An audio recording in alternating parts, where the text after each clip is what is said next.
السلام عليكم ورحمة الله وبركاته. ازيكم؟ يا رب تكونوا بخير وسعادة وهنا.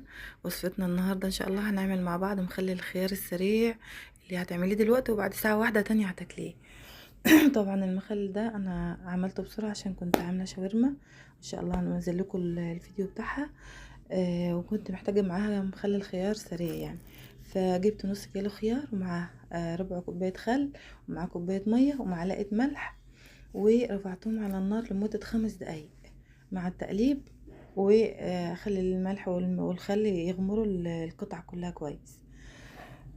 بس سبتهم يبردوا وما شاء الله بعد ساعة وساعتين كان المخلل بتاعنا جاهز. وده المخلل اللي بيعملوه في محلات السوري، محلات الشاورما والبطاطس المقلية والكلام ده كله. بعد ما حطينا على النار 5 دقايق بس مش اكتر، بنفضيه ونسيبه